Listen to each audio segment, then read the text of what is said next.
So this election has been won by Donald Trump.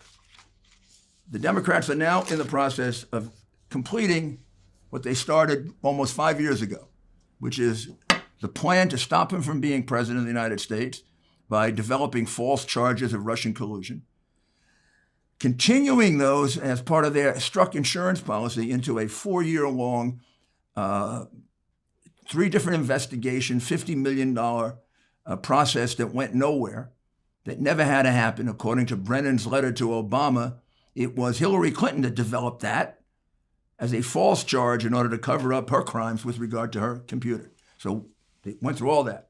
They did the whole Ukrainian thing against him, which now turns out, when you look at the Hunter Biden, Joe Biden computer, there was plenty of evidence that Joe Biden got a $14 million bribe in the Ukraine from Mykola Zlochevsky.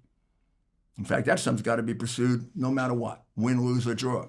That's a bribery of a vice president of the United States on record, making that whole Ukrainian impeachment thing a complete farce. And now we're into phase 3 or 4, which is the plan they started developing months ago with this mail-in ballot thing, which is entirely unconstitutional. The mail-in ballots were going to be a way for the Democrats to regularize and make legal what they do illegal in many elections and in places like New York, Boston, Chicago. They hold back the vote, and Florida. They hold back the vote when we get down to these last 4 or 5%, like you see going on. And then somehow they find new ballots. In fact, in Milwaukee, while we were asleep, they found 138,000 new ballots, all for Biden. All for Biden. You think those were cast by real voters? You think they were cast by some Democrat sitting in a back room? This has been their plan all along. It is totally impossible, illogical, irrational that the same thing would happen in all 5 or 6 places where there were close votes. What do I mean by the same thing? I mean the thing that the gentleman in Philadelphia has given us an affidavit on, and we'll get many of them now. The man heading the delegation of Republicans that was supposed to observe the mail-in ballots was kept in a room for 21 hours where he had no ability to see the ballots. Explain that to you. That's been reversed now. We're going to still have to go to the Supreme Court with it because the damage has already been done.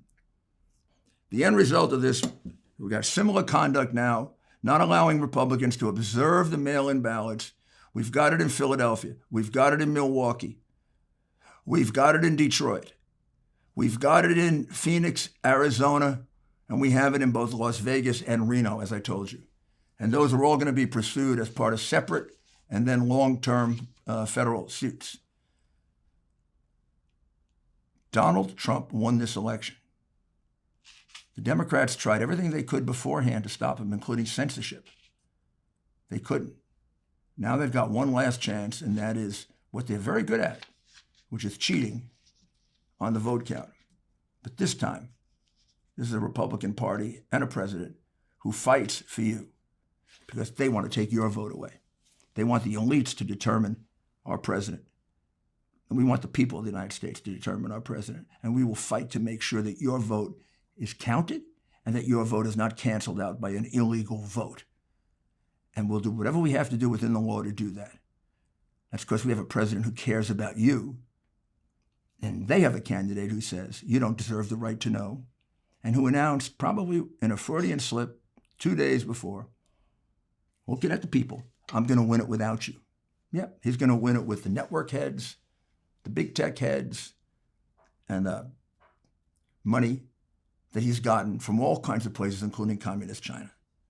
We're not going to let that happen. Thank you, and we'll be back in a few days with another Rudy's Common Sense.